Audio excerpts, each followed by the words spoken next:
सद्गुरू श्री ब्रह्मचैतन्य महाराज गोंदवलेकर यांचं प्रवचन 25 एप्रिल। संत हे आपला संबंध भगवंताशी जोडतात। आपले हृदय विषयाने इतके भरले आहे की तिथे भगवंताच्या प्रेमाला जागाच राहिली नाही। बरे, भगवंताचे प्रेम मुद्दाम तिथे घातले तर ते आत न राहता बाहेर पडते आणि वाऱ्यावर उडून जाते। सामानाने गच्च भरलेली जशी एखादी खोली असते तसे आपले हृदय आहे। या हृदयाचा संबंध भगवंताशी जोडण्यासाठी आपल्या हृदयातले सामान म्हणजे विषय खाली करून त्याच्या जागी भगवंताचे प्रेम भरणे जरूर आहे। साधारणपणे आपला अनुभव असा आहे की एखादी वस्तू आपल्याला पुष्कळ आणि पुन्हा पुन्हा मिळाली तरी तिचा वीट येतो, म्हणून जी वस्तू आपल्याला कितीही मिळाली तरी तिचा वीट येणार नाही अशी वस्तू आपण मिळवावी। अशी अवीट असणारी वस्तू एकच आहे, ती म्हणजे भगवंत होय। राजाने आपल्या नावाचा शिक्का केला आणि जो अतिप्रामाणिक होता त्याच्याजवळ दिला, त्याप्रमाणे भगवंताने आपले नाम संतांना दिले।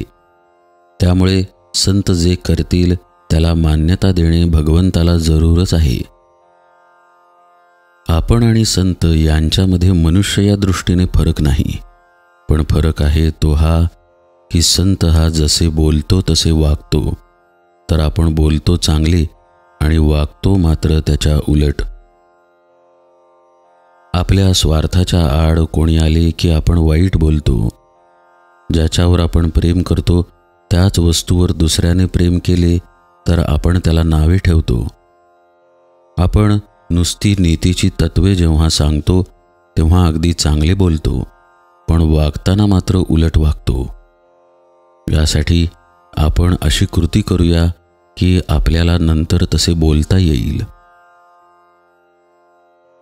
गाडीत बसायला मिळावे म्हणून काही कोणी गाडीत बसत नाही, तर आपल्या स्टेशनाला जाण्यासाठीच मनुष्य गाडीचा आधार घेतो।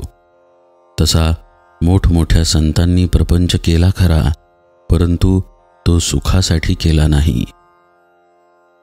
आपल्या वृत्तीपासून न ढळता इतरांना तारण्याचे काम संतांनी केले। बुडणाऱ्या माणसाला जसा दोरीचा आधार द्यावा त्याप्रमाणे संतांनी आपल्याला परमात्म्याचा आधार दिला।